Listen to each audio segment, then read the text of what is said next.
हिमाल online TV.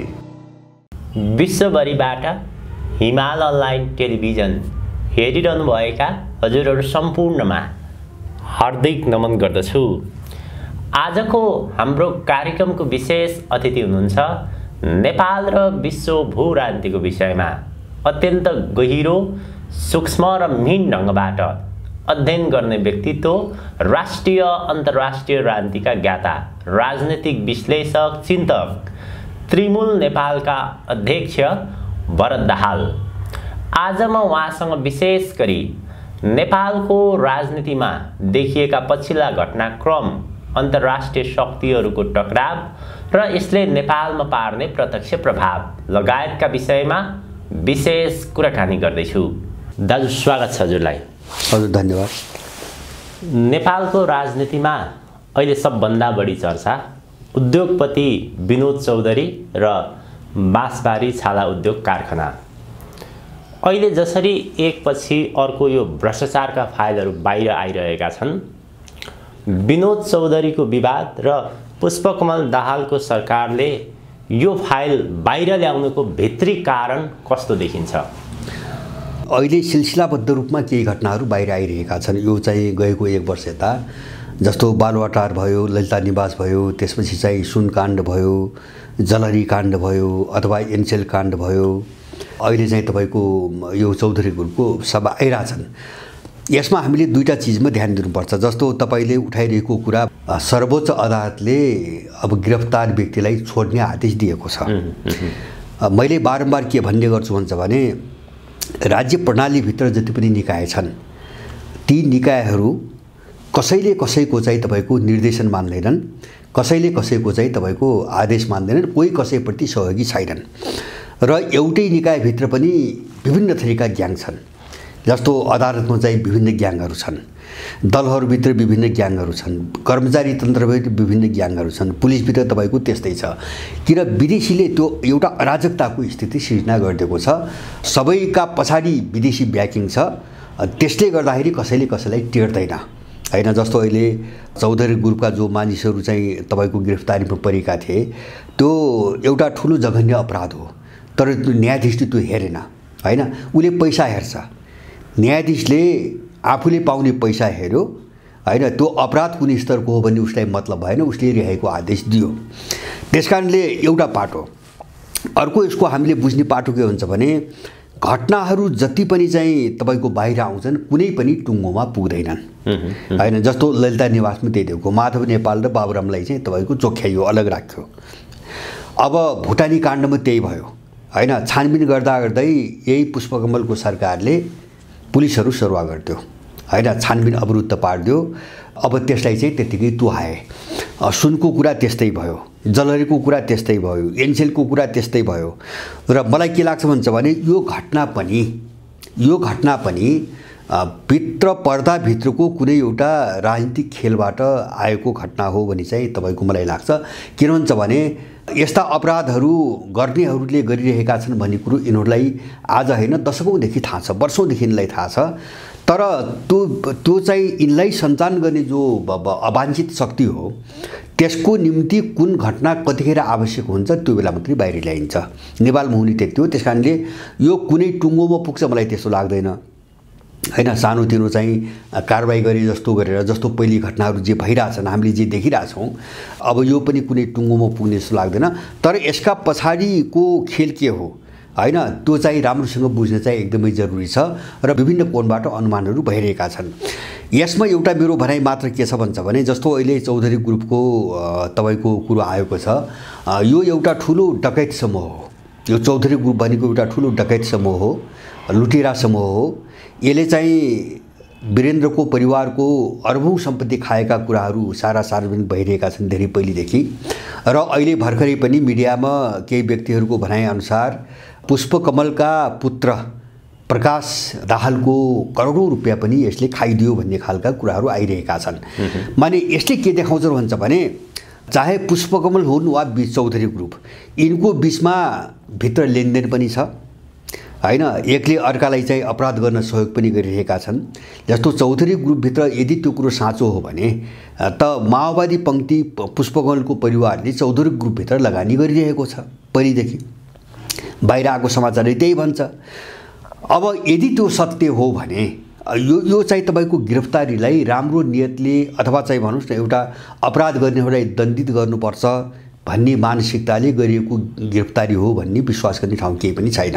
मैले त्यस्तो केही पनि देख्दिनँ। तर यसलाई चाहिँ विरोध चाहिँ गर्न हुँदैन। किन हुन्छ भने मेरो आफ्नो बुझाइ के छ भन्छ भने यो मात्रै होइन, मैले यसमा ब्याङ्किङ सङ्कट जो नेपालमा जुन हालत छ नेपालीहरूको, म त्यसलाई पनि जोड्न चाहन्छु।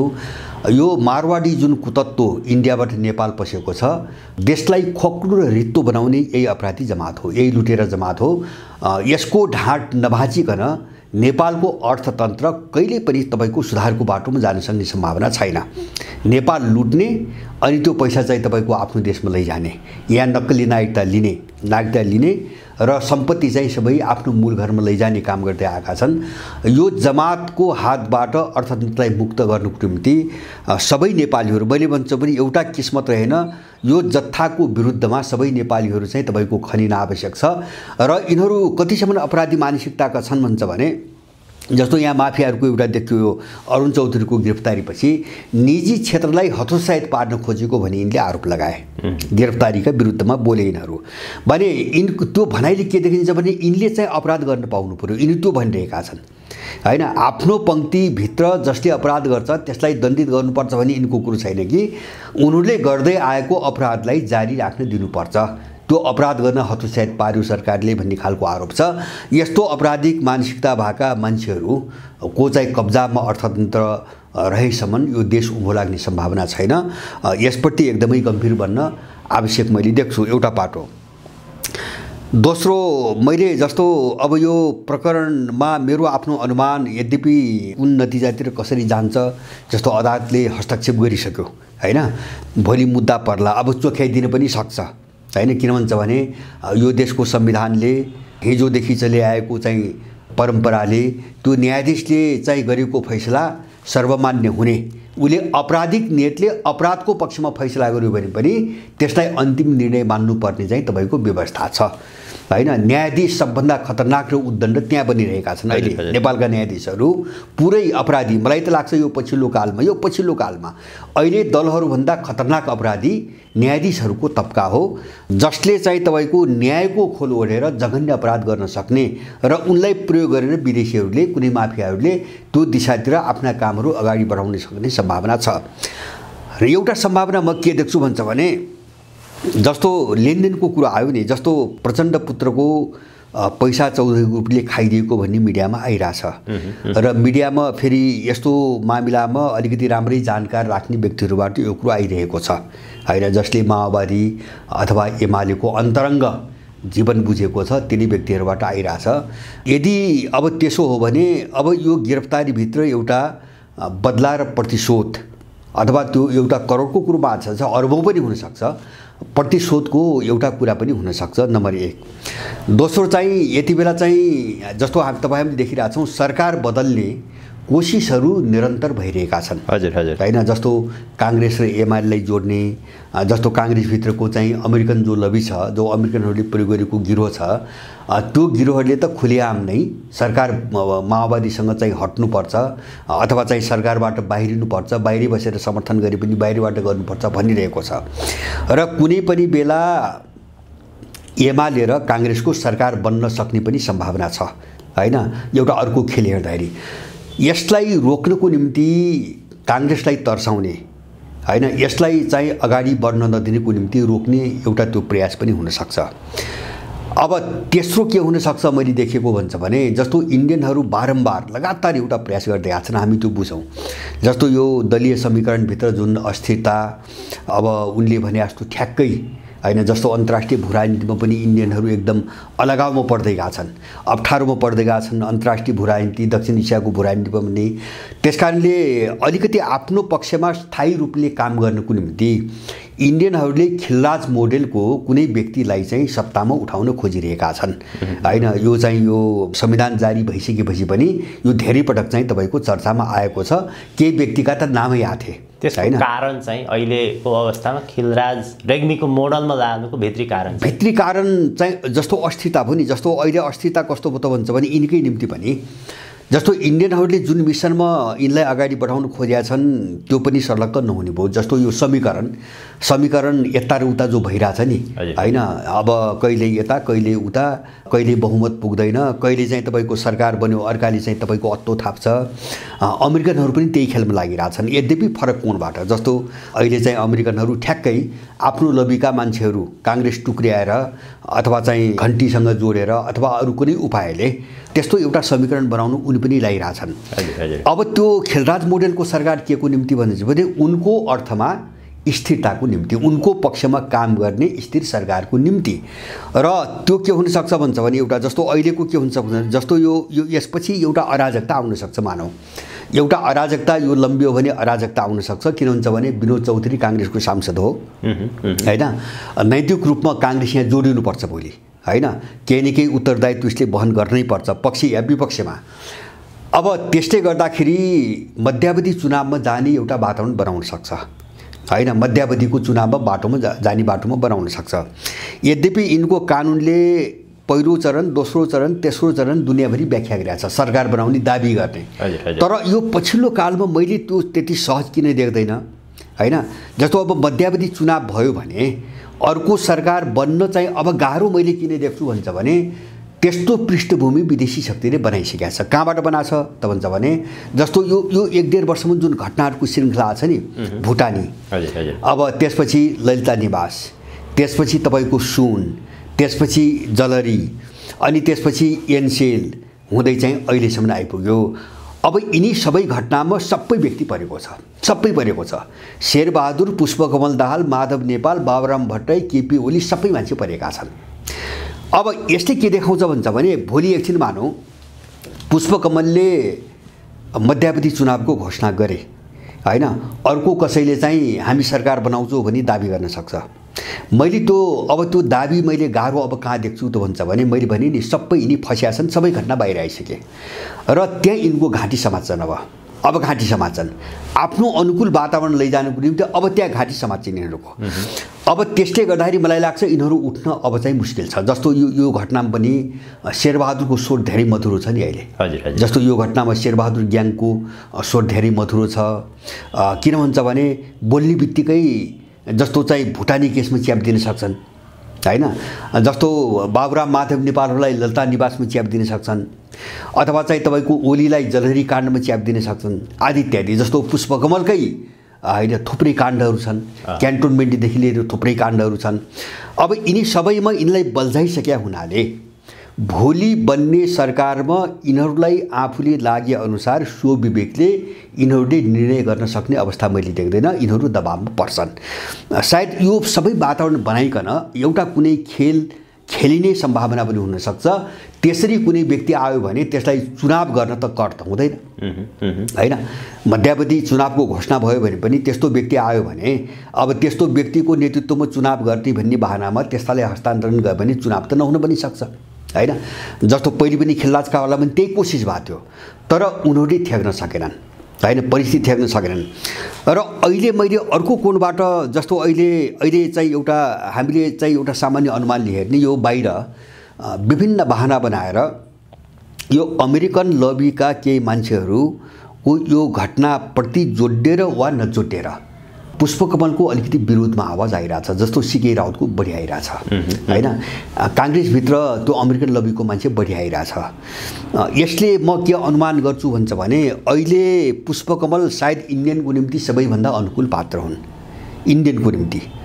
त्यसकारणले इन्डियनहरूले बढी प्रयोग गर्न थालेको हुनाले अमेरिकन एजेन्टहरूले अलिकति विरोधमा आवाज निकाल्न खोजिरहेको जस्तो देखिन्छ हैन। अब इन्डियनहरू पहिले पनि बोलेका हुन् यिनको सरकार नबन्दै त्यो बेला सरकार बनाउने प्रयास हुँदाखेरि हाम्रो निम्ति सबभन्दा अनुकूल पुष्पकमलकै नेतृत्वको सरकार हुन्छ भन्ने कुरा श्याम शरणहरू बोलेका हुन् खुलेआम। किन भन्छ भने उनले 10 वर्ष पालेका छन्, खुवाएका छन्, अपराध गराएका छन्, सबै प्रमाण उनको हातमा छन्। त्यसकारणले प्रयोग गर्न सजिलो छ। अब अहिले त्यसमा पनि थप चर्चा जस्तो हामीले पछिल्लो घटना के देखिरहेछौँ भन्छ भने जस्तो जलविद्युत 10,000 मेगावाट बिजुली बेच्ने नाममा नदीहरू लगभग सबै इन्डियाको हातमा चाहिँ तपाईँको दिने एउटा निर्णय यिनीहरूले एउटा सम्झौता गरिसकेका छन् हैन।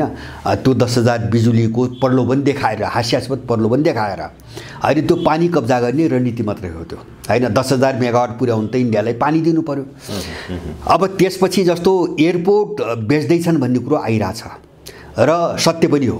जस्तो इन्डियनहरू जस्तो एयरपोर्टमा बसेर सबैको सुराकी गर्ने, सूचनाहरू सङ्कलन गर्नेदेखि लिएर सुरक्षा संयन्त्र, नेपालको सुरक्षा संयन्त्र सबै कब्जा गर्ने दाउमा छन्। त्यसको निम्ति उनीहरूले एयरपोर्टहरू ठेक्का लिने, अडानी समूहलाई ठेक्कामा दिने नाममा आइरहेछन्। त्यस्तै गरेर जो उद्योग धन्दाहरू छन् त्यो टाटा समूहलाई दिने भन्ने कुरो आइरहेछ। त इन्डियाले जो यसरी धमाधम काम गरिरहेछ नि, त्यो कोणबाट हेर्ने हो भने इन्डियाको निम्ति अहिले सबैभन्दा अनुकूल पुष्पकमल सरकार हो र त्यो आडमा पुष्पकमल दाहालले कुनै पनि कदम चाल्न सक्छन्। इन्डियन आडमा कुनै पनि कदम चाल्न सक्छन्, नम्बर 1। र त्यो कदमका विरुद्ध काङ्ग्रेस एमाले भित्रबाट आवाज त्यति प्रखर रूपमा आउने सम्भावना मैले किन देख्दैन त भन्छ भने मैले भने चाहिँ यिनी पहिलेदेखिका विभिन्न घटनाहरूको कारणले यिनीहरू काहीँ पनि फसाइने खतरा छ। जस्तो यही घटनापछि पनि काहीँ पनि हालिदिने, किन अपराध सबैले गरिसकेपछि कसैले कसैलाई काहीँनिर फसाइदिन सक्छ योजनामा। यो सबै चाहिँ डिजाइन अन्तर्गत चाहिँ यिनी घटनाहरू घटिरहेका छन्। मैले सारमा बुझेको म दोहोऱ्याउँछु, यिनी निष्कर्षमा जाँदैनन्। एउटा कुरा यिनीहरू कुनै टुङ्गो र निष्कर्षमा जाँदैनन्। र दोस्रो कुरा चाहिँ विदेशी शक्तिले राज्यका विभिन्न निकायलाई एउटालाई एउटा काम गर्न लगाउँछ, अर्कालाई चाहिँ तपाईँको ब्रेक गर्न लगाउँछ। ब्रेक गर्न लगाएको गराउने, अराजकता फैलाउने र एउटा मनोविज्ञान चाहिँ कमजोर बनाउँदै जाने नेपालीको मनोविज्ञान कहाँ कमजोर बनाउँदै जाने हुन्छ भने यसलाई सामान्यीकरण गर्ने यस्तै हो हैन। यो प्रजातन्त्र लोकतन्त्र भने यस्तै हो, यो सब चल्छ र अब यसको विरोध गरेर चाहिँ खासै अर्थ छैन भनेर उसको चाहिँ प्रतिरोधको क्षमता कमजोर बनाउँदै जाने, डिमोरलाइज गर्दै जाने, यो सबै खेल अन्तर्गत यिनी घटनाहरू घटिरहेको मेरो आफ्नो अनुमान छ। सरकार परिवर्तन, नयाँ समीकरणको जो यहाँले उल्लेख गर्नुभयो, अब कतिपय सञ्चार माध्यममा सूचना राख्ने मानिसहरूले अथवा राजनीतिलाई सूक्ष्म ढङ्गले हेर्ने मानिसहरूले नयाँ प्रधानमन्त्रीको रूपमा, नयाँ समीकरणको रूपमा डाक्टर शेखर कोइरालाको नाम पनि अगाडि आइरहेको छ। त्यस्तो सम्भावना देखिन्छ। अहिले कांग्रेस फेरि दुई चिरा हुने भन्ने कुरा पनि आइराखेको छ। तत्कालै त्यस्तो प्रकारको समीकरण सम्भव देखिन्छ। अब उनीहरू जस्तो 2, 3, 4, 5 वटा विकल्पमा खेल्छन् हैन। जस्तो एउटै कुरामा आधारित रहेर जाँदाखेरि त्यो असफल भयो भने सिङ्गो रणनीति असफल हुन्छ। त्यसकारणले यो भएन भने के गर्ने भन्ने हुन्छ उनीहरूको। मैले भने नि सम्भावना धेरै हुने भए हैन। उनको मूल सार के हो भन्छ भने यथास्थितिलाई जोगाउने हैन, उनले प्रयोग गरेको अपराधी जत्थालाई जोगाउने र चाहिँ एउटा बाटो भएन भने त्यसको ठाउँमा अर्को पात्र सार्ने। जस्तो तपाईँले भनेको एउटा सम्भावना पनि हुनसक्छ। त्यो कहाँबाट देखिन्छ भन्छ भने पछिल्लो कालमा शेखर कोइराला र शेरबहादुरको बिचको निकटता त्यो सबैले बुझ्ने गरी, थाहा पाउने गरी देखा परिरहेको छ। र अब यो चाहिँ तपाईँको सुनकाण्डपछि, सुनकाण्डभन्दा अगाडि नै सङ्केत पाएर धेरै अगाडि नै र विशेष गरेर सुनकाण्डपछि शेरबहादुरको ग्याङ, विशेष गरेर आरजु देउबा पुरै इन्डियन शरणमा लम्पसार परेको कुरा पनि हामी बुझ्छौँ हैन। त्यस्ता गतिविधिहरू पनि नाङ्गो रूपमा देखेका हुन्। त्यसकारणले गर्दाखेरि जस्तो मैले भने नि खिलराज मोडेलको चाहिँ तपाईँको एउटा पात्र अगाडि सार्ने एउटा विकल्प भयो। र अहिले तत्कालको निम्ति पुष्पकमलबाट अधिकतम रूपमा जतिसम्म काम लिन सकिन्छ त्यति सबै काम सुत्दासम्म यसलाई जारी राख्ने दोस्रो विकल्प भयो। अहिले त उनीहरू त्यही नै छन् इन्डियनहरू हैन। मलाई लाग्छ पश्चिमाहरूलाई पनि त्यति ठुलो आपत्ति यसमा छैन, केही असहमति भए पनि केही ठुलो आपत्ति यसमा छैन। र अब यो भएन भने तेस्रो के हुनसक्छ भन्छ भने तपाईँले भने जस्तो काङ्ग्रेसबाट जस्तो अहिले इन्डियनको कोणबाट हेर्ने हो भने अमेरिकन ग्याङलाई रोक्नको निम्ति उनीहरूले चाहिँ तपाईँको जस्तो अर्को पात्र एउटा काङ्ग्रेसबाटै उठाइदिन सक्छन्। किन भन्छ भने अमेरिकन ग्याङ के गरिरहेछ भन्छ भने पुष्पकमलको सरकारबाट बाहिरिनुपर्छ हैन, बाहिरबाट समर्थन दिने वा सम्भव भयो भने अर्को समीकरण बनाउने। अब त्यसलाई के गरी रोक्ने त? जस्तो इन्डियनहरूको यो समस्या हुनसक्छ, त्यसलाई के गरी रोक्ने त भन्दाखेरि काङ्ग्रेसभित्रैबाट चाहिँ तपाईँको उम्मेदवार अगाडि बढाइदिइसकेपछि त काङ्ग्रेसभित्रको अमेरिकन ग्याङको मुख बन्द हुन्छ, किन तिनकै पार्टीबाट क्यान्डिडेट हुन्छ। त्यो खेल इन्डियनहरूले खेल्न सक्छन्। किन भन्छ भने शेखर कोइराला परिवार पनि विगत केही वर्ष यता उपाय नलागिकन तपाईँको इन्डियनहरूको शरणमा छ। अहिले इन्डियनको आडमा चाहिँ राजनीति गर्न काङ्ग्रेसभित्र खोजिरहेको छ र भुटानी काण्डपछि शेरबहादुरको ग्याङ पनि इन्डियनको शरणमा छ र यो दुईटालाई जोडिकन आफ्नो काम उनले जो योजना बनाएको छन् इन्डियनहरूले त्यसलाई बिचमा ब्रेक हुन नदिने खालको एउटा योजना त्यो पनि हुनसक्छ। मैले त्यो अप्सन तपाईँले जो उठाउनु भयो, अब उनले अरू जो योभन्दा उत्तम सोचिरहेका हुन्छन् नि त्यो बाटोमा जान सकेन भने उनको एउटा यो विकल्प पनि हुनसक्छ। यसमा खास गरी चाइनिजहरूको चाहिँ कस्तो देखिन्छ? यो पछिल्लो घटनाक्रमहरू हेर्ने हो भने चीनको सक्रियता पनि निकै रहेको देखिन्छ। पार्टी कार्यालयमा गएर नै उनीहरूले भेटघाट पनि गरे केही समय अगाडि। चीनको नेपालप्रतिको अहिलेको भूमिका, सक्रियता चाहिँ के देखिन्छ, कस्तो देखिन्छ? यही व्यवस्थालाई उनीहरू कन्टिन्यू गर्न चाहन्छन् कि अथवा भित्री चाहिँ उसको कस्तो छ? यस्तो छ, अब चिनियाहरूको जस्तो औपचारिक अफिसियल भाषामा त उनीहरू कुनै पनि व्यवस्था समर्थन विरोध कहिले पनि देखिँदैनन् र यो व्यवस्थाको विरुद्धमा पनि उनीहरू छैनन्। तर भित्र मैले कस्तो बुझ्छु भन्छ भने उनले जे अनुभव गरिरहेका छन्, उनले जे भोगिरहेका छन्, जुन अवरोधको सामना गरिरहेका छन्, यो सबै चिज हेर्दाखेरि यो व्यवस्थाको पक्षमा उनीहरू छन् भन्ने चाहिँ मलाई लाग्दैन पहिलो कुरो। र यसमा परिवर्तनै होस् भन्ने चाहिँ चाहना उनीहरूको भएको हुनुपर्छ हैन, उनका गतिविधिले त्यस्तो देखाउँछ। दोस्रो चाहिँ तपाईको के भन्छ भने अहिले भएका यसलाई लोकतन्त्र मान्ने जति पनि शक्तिहरू छन्, यो व्यवस्थालाई प्रजातन्त्र लोकतन्त्र मान्ने, यसको गुणगान गाउने र त्यसमा पनि विशेष गरेर सत्ताको वरिपरि रहेका जो व्यक्तिहरू छन्, यिनी कसैले नेपालको निम्ति काम गर्छन् भन्ने कुरामा उनको विश्वास भएको जस्तो मलाई लाग्दैन। उनको हितमा काम गर्ने त कुरै छाड्थ्यो हैन। उनले चाहने के हो भन्छ भने, सामान्यतया चिनियाहरूले चाहने के हो भन्छ भने आफ्नो देशको विरुद्धमा चाहिँ नेपालको भू राजनीति प्रयोग नहोस्, कुनै पनि शक्तिबाट नेपालको भू राजनीति प्रयोग नहोस्, चाहे इन्डियनबाट चाहे चाहिँ तपाईको पश्चिमा शक्तिहरूबाट।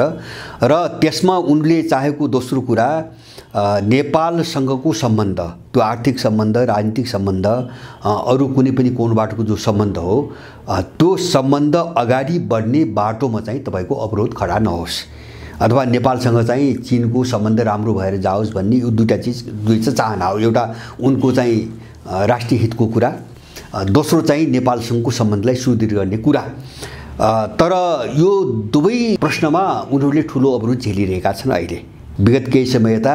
र पुष्पकमलको पालामा त म भन्छु अझ बढी चर्को हुन त केपी ओली शेरबहादुर सबैको पालामा त्यही छ, पुष्पकमलको पालामा अझ बढी चर्को।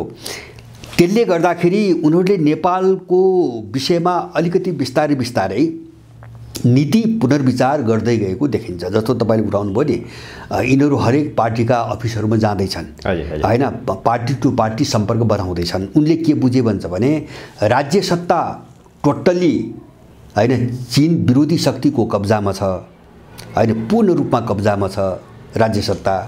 त्यसले गर्दाखेरि यसलाई चिर्नको निम्ति एउटा अलिकति जनस्तरको सम्बन्ध अथवा चाहिँ पार्टी स्तरको सम्बन्धलाई चाहिँ अगाडि बढाउनु जरुरी छ भन्ने कुरा उनले महसुस गरेको देखिन्छ नम्बर 1। दोस्रो, अब त्यो महसुस उनले कहाँबाट पनि गरे भन्छ भने अन्तर्राष्ट्रिय भू राजनीतिमा जतिसुकै तटस्थ भने पनि, जतिसुकै शान्तिपूर्ण भने पनि, जतिसुकै चाहिँ हस्तक्षेपको सिद्धान्त भने पनि अमेरिकनहरूले उनको पिछा गर्न छोड्दैनन्, किन त्यो अमेरिकनहरूको एउटा संस्कार हो, अमेरिकनहरूको रगत हो। उनले राम्रोसँग बसेर खान कसैलाई पनि दिँदैनन्, चाहे त्यो रसियन होस्, चाहे त्यो चाइनिज होस्, चाहे चाहिँ इन्डियन होस्, चाहे चाहिँ विश्वको अरू देशको मान्छे होस्। केही लागेन भने उनले एउटा बनी बनाऊ आफै कुनै चाहिँ आपराधिक समूह बनाएर चाहिँ हिंसात्मक गतिविधि गर्न लगाउँछन् र त्यसको आडमा त्यो देशभित्र पस्छन्। त्यसकारणले अमेरिकनले छोड्दैनन् भन्ने कुरा ताइवानमा देखा परिरहेछ हैन, अहिलेसम्म पनि देखा परिरहेछ। तिब्बतको मामिलामा त्यस्तै छ, हङकङको विषयमा बारम्बार उठाउँछन्, उइगुरको विषयमा बारम्बार कुराहरू गरिरहेछन्। यसको सामना चीनले कुनै न कुनै दिन गर्नै पर्छ हैन, यसबाट चीन चाहिँ उम्कन सक्ने मैले सम्भावना देख्दैन। सायद यो पाटो पनि उनले बुझेका छन्। त्यही भएर उनको अर्को तयारी के देख्छु भन्छ भने त्यस्तै परि आयो भने अब सामना गर्ने बाटोमा पनि जानुपर्छ। जस्तो ताइवानको प्रश्नमा त उनले सिधै धम्की दिइरहेछन् हैन, जस्तो आगोसँग चाहिँ खेल्ने दुस्साहस नगर भने अमेरिकनलाई धेरै पटक भने हैन, हामी जुनसुकै चाहिँ कारबाही गर्न तयार छौँ उनले मौखिक रूपमै भनिसकेका छन्। र त्यो चरणमा नेपालभित्र पनि आउन सक्छन् र स्थितिलाई उनले समयमै ठिक ढङ्गले बुझेनन् भने उनीहरू त्यो अवस्थाबाट गुज्रनु पर्ने लगभग मैले निश्चित देख्छु हैन। जस्तो यहाँको दलालहरूको चरित्र जो अपराधी जत्था छ नि, यहाँ यो त बिल्कुल पेशेवर अपराधीको जमात हो यो त। त्यसकारणले यो जमातले जो अपराध गर्यो र जहाँ फसेको छ त्यहाँबाट उम्कन सक्ने हालत छैन र इन्डो पश्चिमा शक्तिले जे गर भन्यो यो त्यो गर्न बाध्य छ, विवश छ, किन यो फैसकेको छ। त्यसकारणले यो फसेको अपराधी जत्था हो भन्ने कुरा चिनियाहरूले बुझेनन् भने चिनियाहरू नेपालको भूराजनीतिमा मुठभेडमै उत्रिनुपर्छ र उत्रन्छन्। मलाई विश्वास छ उत्रन्छन्। त्यसको सङ्केत मैले 2 वर्ष अगाडि नै पाएको। जस्तो मैले यहाँसँग पनि भनेको थिएँ, उनीहरूले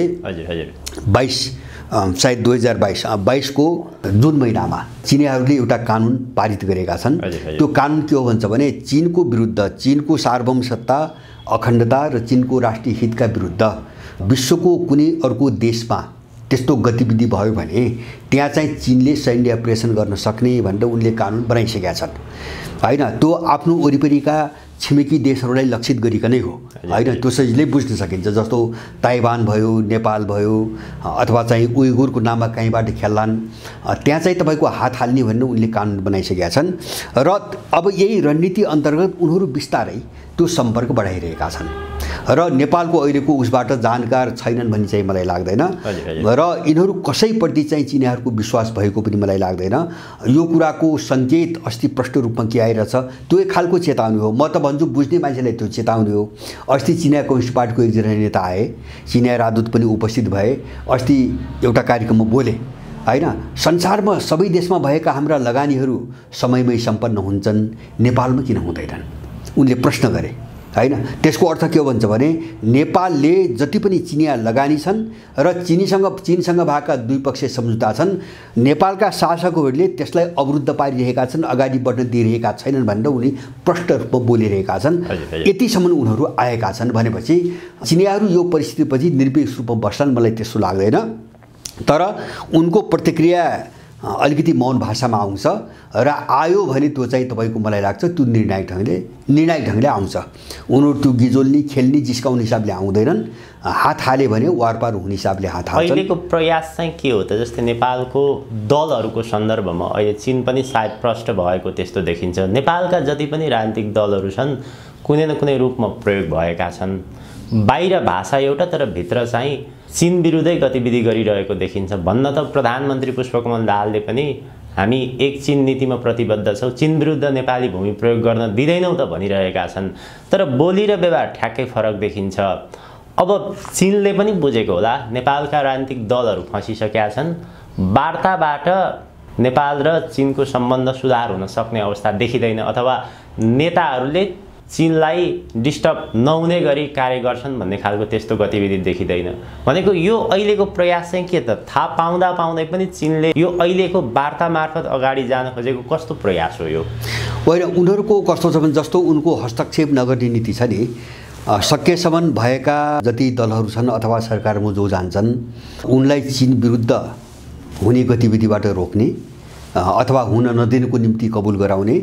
दोस्रो चाहिँ चीनले नेपालमा जुन खालको सम्बन्ध विशेष गरेर आर्थिक क्षेत्रमा जस्तो लगानी गर्न खोजिरहेको छ त्यसमा अवरोध नपार्ने। अहिले चीनले चाहेको त्यही हो, तात्कालिक अवस्थामा चाहेको त्यही हो मैले बुझेको। अर्को म 2 कोणबाट हेर्छु।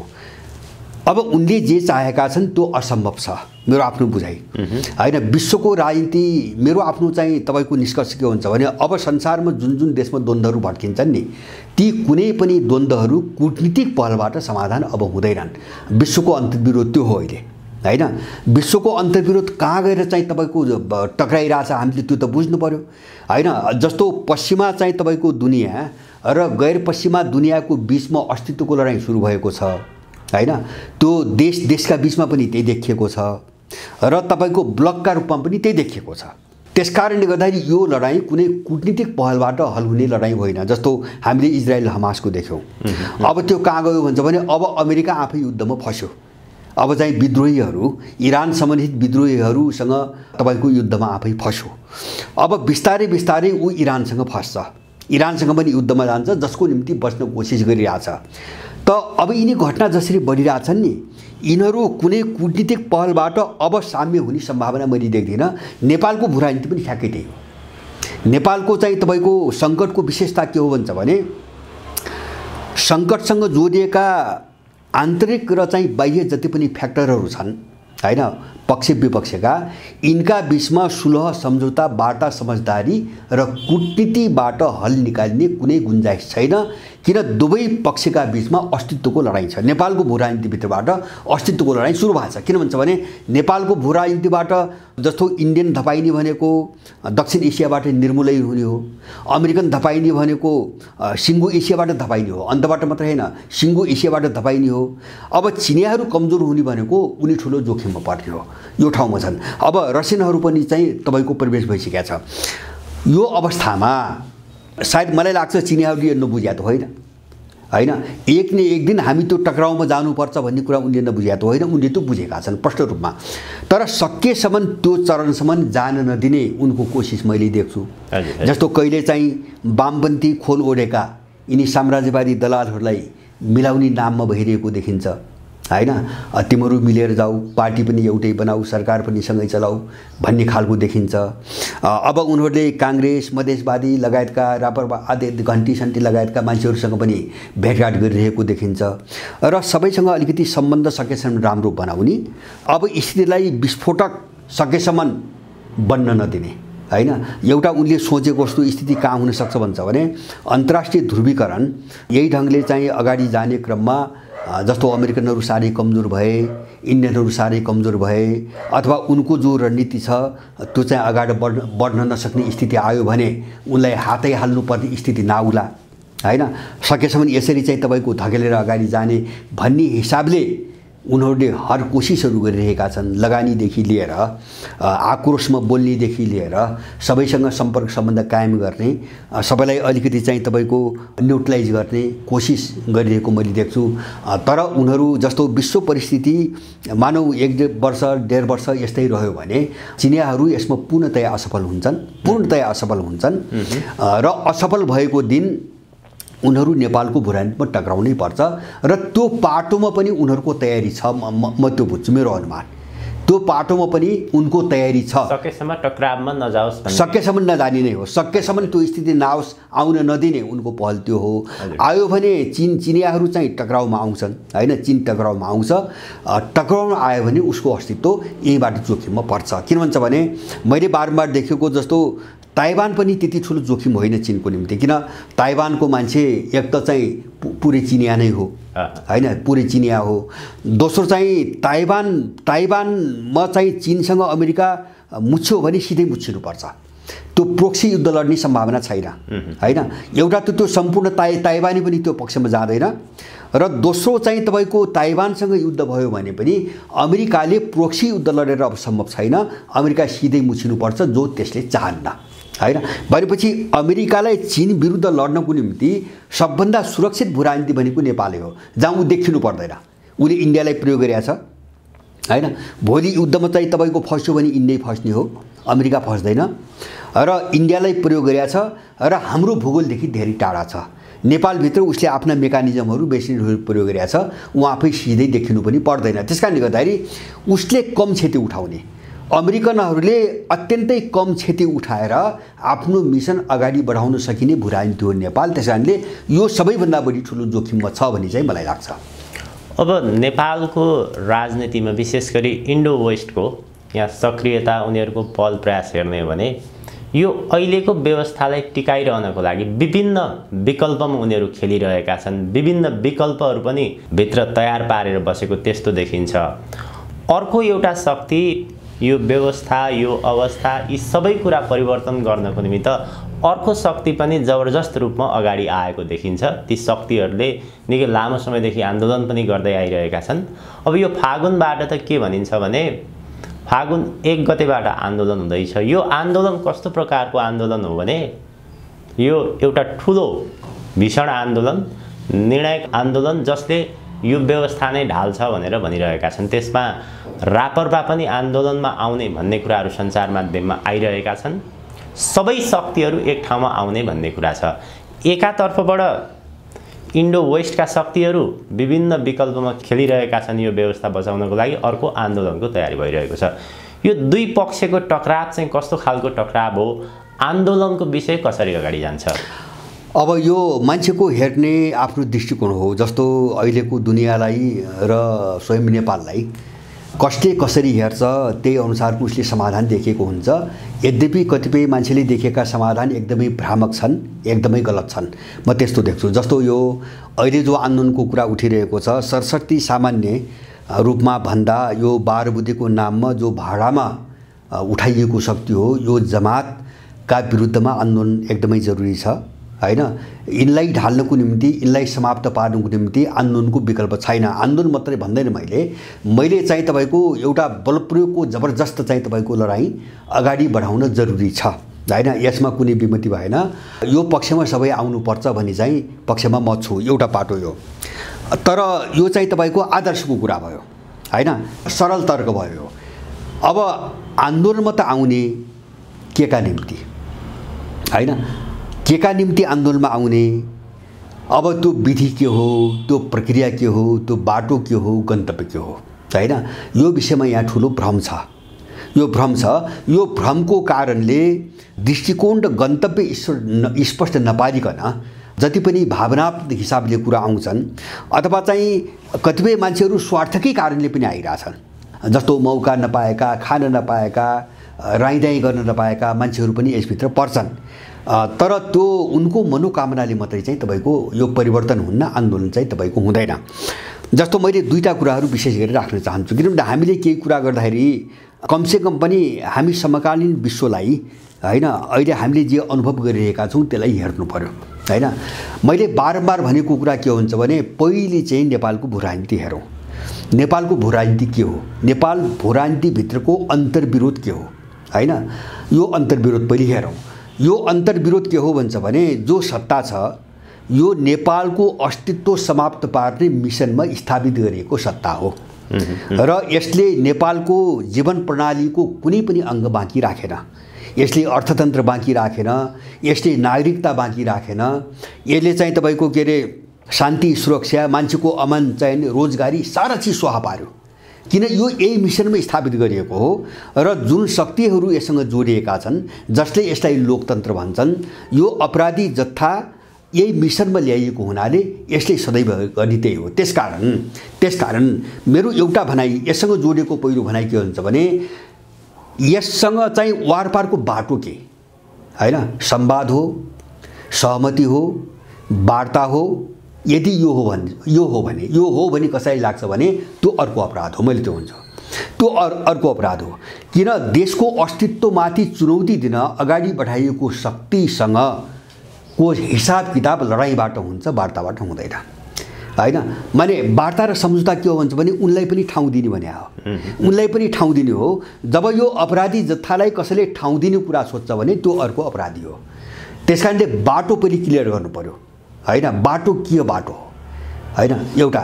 दोस्रो गन्तव्य के हो, जानी कहाँ हो। म अब यो जानी कहाँ हो भन्ने कुरालाई हेर्नको निम्ति मैले विश्व भूराजनीतिमा लैजान्छु। जस्तो अहिलेको विश्वको प्रवृत्ति तपाईँको हुन्छ भने मैले पश्चिमा जगतको विरोध गर्ने शक्तिको कुरा मैले अहिले गर्दिनँ। जस्तो रुसको, चिनको, अफ्रिकाको आदि मैले त्यो कुरा गर्दैन। मैले अमेरिकाको, युरोपको कुरा गर्छु। अहिले अमेरिकन र युरोपियनहरूमा सबभन्दा ठुलो आतंक के छ भन्छ भने यो प्रजातन्त्रको जुन मोडेल यिनीहरूले विकास गरे नि हैन, अब यो चाहिँ स्वाहा हुन थाल्यो, यो चाहिँ ढल्न थाल्यो भन्ने चाहिँ ठुलो त्रास छ। र यसलाई यो प्रजातन्त्र मोडेल उनले विकास गरेको मोडेल, म त्यो प्रजातन्त्र भन्ने शब्दको व्याख्यामा गएको छैन, मैले यसको मोडेलमा गइरहेको छु। जुन मोडेल उनले तयार पारेर विश्वभरि थोपरे यो चाहिँ अन्तिम विनाशको अन्तिम चाहिँ तपाईको चरणबाट गुज्रिरहेछ र यसलाई जोगाउनको निम्ति जे पनि गर्नुपर्छ भनेर उनीहरू आँटिरहेछन्। जस्तो तपाईको हिजो मात्रै समाचार आएको छ, ट्रम्पलाई चाहिँ वर्षौं जेल हाल्ने निर्णय हुन सक्ने सम्भावना छ। त्यो डेमोक्रेटको एउटा महाधिवक्ताले चाहिँ तपाईको बोलेको कुरो बाहिर आइरहेछ। उनीहरू चाहिँ जस्तो अहिलेको जो सत्तामा अमेरिकन छ नि, यसले आफ्नो अस्तित्व जोगाउनको निम्ति ट्रम्पलाई वर्षौंसम्म जेलमा सडाइदिने सक्यो भने, भ्यायो भने सडाइदिने तयारीमा लागिरहेछ। अमेरिका कुनै पनि बेला विरुद्धमा जाने स्थिति आइसक्यो र त्यो जान्छ, त्यो रोक्न सक्ने सम्भावना मैले देख्दिनँ। दोस्रो म युरोपको कुरा गर्छु। जर्मनीबाट एउटा समाचार आछ केही दिन यता, त्यहाँ एएफडी भन्ने एउटा पार्टी छ। त्यो पार्टीले यो डेमोक्रेसी, यो प्रजातन्त्र, नवोदारवाद केही पनि मान्दैन र यही नवोदारवादी सिद्धान्तले जर्मन बर्बाद भयो भन्ने छ हैन। जर्मनको आफ्नोपन पनि गयो, जर्मन अमेरिकाको पिट्ठु पनि पिसलगु दलाल पनि भयो हैन। जर्मनको आफ्नो चाहिँ न चाहिँ डिफेन्स सिस्टम भयो, न आफ्नो अर्थतन्त्र भयो, न आफ्नो सुरक्षा भयो, न आफ्नो पहिचान भयो। त्यसकारणले जर्मन हिजोको जर्मन भन्छन् उनीहरू, अथवा एकछिन कल्पना गरौँ दोस्रो विश्वयुद्धभन्दा अगाडिको जर्मनी हैन, जो अमेरिकन नेतृत्वभन्दा बाहिर थियो। अब त्यो जर्मनीको पक्षमा औकात गर्ने एएफडीको अहिले प्रभाव दिन 2 गुना रात 4 गुना बढिरहेको छ। र अब त्यहाँ सरकारी आँकडाले के भन्छ भने गएको 2023 को अन्तिम 3 महिनामा डिसेम्बरसम्ममा एएफडीको प्रभाव 3 गुनाले बढेको छ। र त्यो प्रभाव यसरी बढिरहेपछि त्यसबाट आतंकित भएर नवउदारवादीहरूले त्यसका विरुद्धमा जर्मनीमा भर्खरै प्रदर्शन गरेका छन्। 1.5 लाख मान्छेहरूले प्रदर्शन गरिरहेका छन् र जर्मनीमा त्यो पार्टीमाथि प्रतिबन्ध लगाउनु पर्ने आवाज उठिरहेको छ। अब यो दुईटा कुरा जोड्छु म। नेपाल आउनुभन्दा अगाडि अमेरिकामा अहिले भएको सत्तासीन वर्गले आफ्नो अस्तित्वको निम्ति ट्रम्पलाई जेलमा सराउन तयार छ, उसको सामर्थ्यले भ्यायो भने। जर्मनीमा चाहिँ तपाईको जो उदाउँदो प्रतिपक्षी हो, जसलाई उनले दक्षिणपन्थी भन्छन्, कट्टरपन्थी भन्छन्, त्यसमाथि प्रतिबन्ध लगाउने कुरो उठिरहेछ। यो दुईटा चिजले एउटा चिज सङ्केत गरिरहेछ, हामी यो राम्रोसँग बुझौँ। माने यो प्रजातन्त्र भन्ने जो पाखण्ड थियो नि, यो मोडेल, यो पाखण्डले जनमतको प्रतिनिधित्व गर्दैन हैन। यिनीहरू ननाङ्गिदासम्म चाहिँ जनमत भजाएर खाए, जनताले चुनेको सरकार भने, तर वास्तवमा यो प्रणालीले जनताको मतलाई मान्दैन। यदि जनताको मतलाई मान्थ्यो भने हैन, एएफडीले बहुमत ल्याएर सरकारमा गयो भने त्यो नवउदारवादीको टाउको किन दुख्नु पर्ने? तर दुख्यो। टाउको किन दुख्यो त भन्छ भने त्यसको प्रजातन्त्रले जनमत मान्दैन, त्यो पाखण्ड उदाङ्ग हुन थाल्यो हैन। अमेरिकाको प्रजातन्त्रको पाखण्ड सबै चकनाचुर हुन थाल्यो। संसारभरि यही हकीकत छ। यसले के बताउँछ? प्रजातन्त्रको यो मोडेल नै हाम्रो विनाशको मूल कारण हो। जुन मोडेल यहाँ ल्याए नि त्यो नै विनाशको मूल कारण हो। र यही मोडेलभित्र विकल्प खोज्नेहरू ठुलो भ्रममा छन्। मेरो दोस्रो भनाइ, जसले अहिले आन्दोलनको कुरा गरिरहेका छन् नि, कसैले म सुन्छु 47 सालमा फर्किने, बिल्कुल फजुल कुराहरू। या त उनीहरू अन्धकारमा छन्, या त उनीहरू सत्ता लिप्साबाट मात्रै बोलिरहेका छन्। विकल्पको कुरा गर्ने मानिसहरू नेपालमा कसैले पनि कसैलाई निषेधको राजनीति गर्नु हुँदैन। र पार्टीलाई अहिलेको विश्वको जो प्रजातन्त्र व्यवस्थाको हजुरले कुराकानी गर्नुभयो, प्रजातन्त्रको विकल्प जान सकिँदैन। र नेपालमा खास गरी पार्टीहरूलाई निषेध गरेर जाने भनेको त्यसले अर्को हिंसा जन्माउँछ, अर्को द्वन्द्व जन्माउँछ। त्यसकारणले कङ्ग्रेसभित्र पनि राम्रा मानिसहरू छन्, माओवादीभित्र पनि राम्रा मानिस छन्, एमाले लगायतका अरू दलहरूभित्र पनि राम्रा मानिस छन्। उनीहरूसँग चाहिँ राम्रा मानिसहरूसँग मिलेर राज्य सञ्चालन गर्ने अबको मोडल यसो भन्छन् उनीहरू। होइन, यस्तो हो जस्तो विभिन्न ठाउँमा रहेका मान्छेहरूको त मैले कुरै गरेको होइन, मान्छेको कुरो बेग्लै कुरा हो। तर मैले भन्न खोजेको कुरो हुन्छ भने लडाइँ अस्तित्वको छ हैन। लडाइँ अस्तित्वको मिलेर जाने हो भने चुनावैमा जाउँ न, किन वितण्डा गरिराख्नु पर्यो हैन। जिन्दाबाद मुर्दाबाद किन गर्नु? तिनैसँग मिल्छ। यही मोडेललाई मान्ने हो भने, यही मोडेललाई मान्ने, यिनैसँग मिलेर जाने हो भने चुनावमा जाउँ, कुरै सकिएको हैन। भने मैले प्रष्ट भाषा भन्छु, तिनीहरू अर्को छद्मवेशी अपराधीहरू हुन्। तिनीहरू अर्को चाहिँ रूपमा त्यही शक्तिबाट उठाइएका तपाईँको देशद्रोहीहरू हुन् हैन। योभन्दा ठुलो हिंसा के हुन्छ? के लाग्यो? हिंसा भने केलाई हो? 1 करोड मान्छे घरमा बस्न पाएन, विदेश निकालेको छ। योभन्दा ठुलो हिंसा दुनियाँमा कतै हुन्छ? आफ्नो परिवारसँग बस्न नपाउने, आफ्नो देशमा बस्न नपाउने, पढ्न नपाउने, बिरामी भयो भने औषधि गर्न नपाएर मर्नुपर्ने, योभन्दा ठुलो हिंसा के हुन्छ? भने 33% जनसङ्ख्या देशमा छैन, 33%भन्दा बढी हैन। योभन्दा ठुलो हिंसा के हुन्छ? यसलाई कसैले शान्ति देखेको छ। र हिंसा योभन्दा अर्को केही हुन्छ भने त्यो बिल्कुल वाह्यात मान्छे हो। यस्ता मान्छेहरूको भ्रम पर्यो। मैले बारम्बार भन्छु नि, हामी अर्को एउटा दुश्चक्रमा कहाँ नफसौँ भन्छ भने घुमाइ फिराइकन यही व्यवस्थाको बचाउ गर्ने र शासन प्रणालीमा पात्र बदल्ने र त्यसको खोलमा रङ रोकन गर्ने जो षड्यन्त्र हुन्छ, हामी अब जोगिने त्यसैबाट हो। किन 7 सालबाट यसैको शिकार भइरहेछौँ। त्यही चिजलाई प्रजातन्त्र जो मैले मूल चिज यो प्रजातन्त्र भयो, विदेशीले थमाएको मोडेल। मैले मोडेलको कुरा गरेँ, त्यो प्रजातन्त्र के हो भने म त्यहाँ गएको छैन। प्रजातन्त्र म भन्छु, यिनीहरूलाई भन्छु जसले यो भनिरहेको छ नि, प्रजातन्त्र भनेको यिनै अपराधीसँग मिलेर काम गर्ने, यिनैसँग चाहिँ मिलेर खाने र 4-4-5 वर्षसम्म चुनाव लड्ने, अनि कहिले यो ग्याङ गएर चाहिँ लुट्ने, कहिले त्यो ग्याङ गएर चाहिँ मालिक बन्ने प्रक्रिया हो कि प्रजातन्त्र भनेको त्यो देशको मान्छेको सुख, समृद्धि, खुसी र सुरक्षा हो, हैन? जब सुख, समृद्धि, सुरक्षा र मान्छेको सुरक्षा केही पनि छैन, तपाईँ केलाई प्रजातन्त्र भन्दै हुनुहुन्छ भने यो भ्रमबाट बाहिर नआउने मान्छेले केही पनि गर्दैन। जतिसुकै आन्दोलनको कुरा गरोस्, यिनी सबै बगबास हुन्, यिनी मान्छेलाई झुक्क्याउने यो वर्ग एकता हो। मैले भन्छु नि, हामीले बुझ्ने के हुन्छ भने 7 सालमा जेलाई प्रजातन्त्र भने 46 सालपछि बहुदल भने त्यही चिजलाई मोडेल र गन्तव्य एउटै भएपछि मोडेल पनि व्यवस्था पनि त्यही छ, गन्तव्य पनि त्यही छ, प्रजातन्त्र पनि यही हो रे, हैन? अनि चाहिँ व्यवस्था पनि चाहिँ यही जो प्रणाली छ नि, चुनाव आदि यही ठिक हो भनेपछि अनि त्यो काङ्ग्रेस, एमाले र माओवादीबाट त्यो बाहिर किन बसेको त्यो मान्छे? जनताको कोणबाट हेर्दाखेरि चाहिँ जनताहरूको अहिले जुन प्रकारको अवस्था छ, देशमा बस्न सक्ने अवस्था छैन, रोजगारी छैन, पार्टीका मानिसहरू मात्र अगाडि आउने, सिन्डिकेट खडा हुने, त्यस्तो खालको परिस्थिति भएको हुनाले एउटा आम नागरिकबाट आवाज चाहिँ के उठ्न थालेको छ भने अब पार्टीले नेपालमा काम गर्न नसक्ने भयो, पार्टीभन्दा यिनीहरू माथि उठ्न नसक्ने भयो। कतिपय मानिसहरूले चाहिँ हिजोको राज संस्था भएको हुनाले राज संस्था नै ठिक रहेछ, विकल्पको रूपमा अरू शक्ति देखिएन, राजा भए अलि ठिक हुन्थ्यो होला भन्ने यो प्रकारको आवाजहरू, अपेक्षाहरू त्यस्तो पनि रहेको देखिन्छ।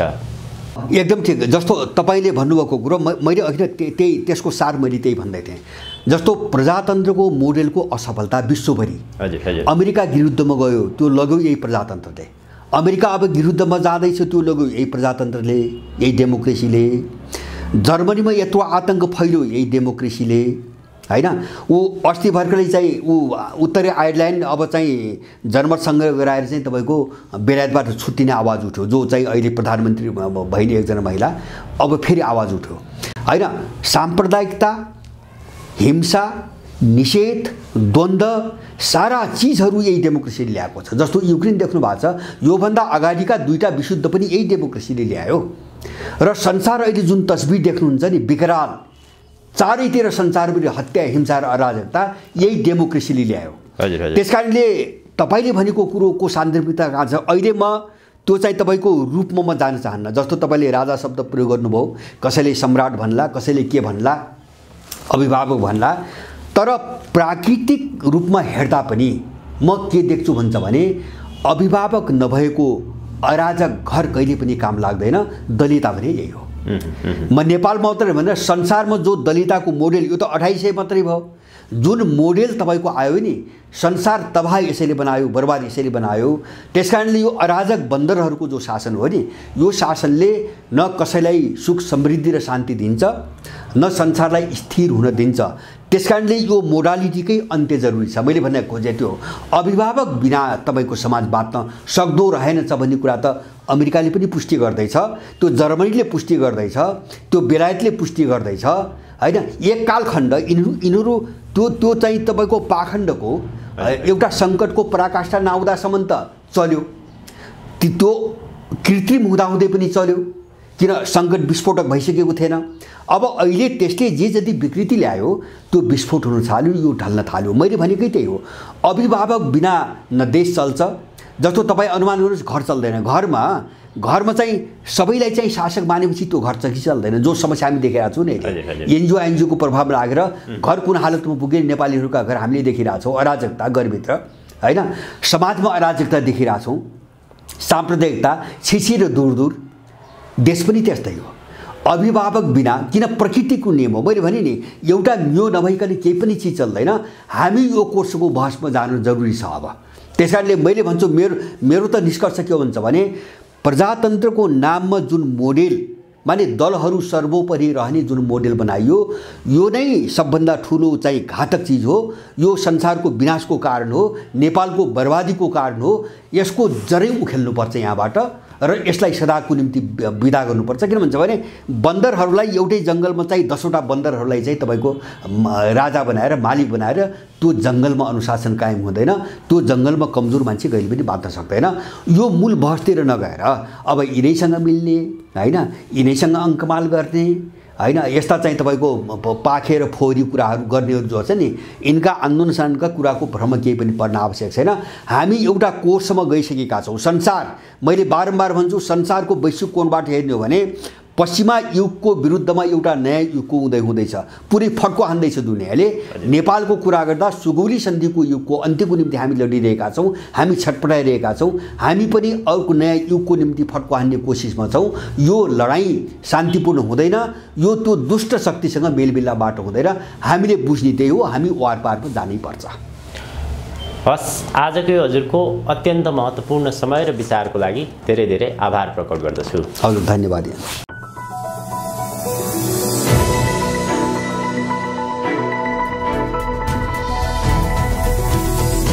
Himal Online TV।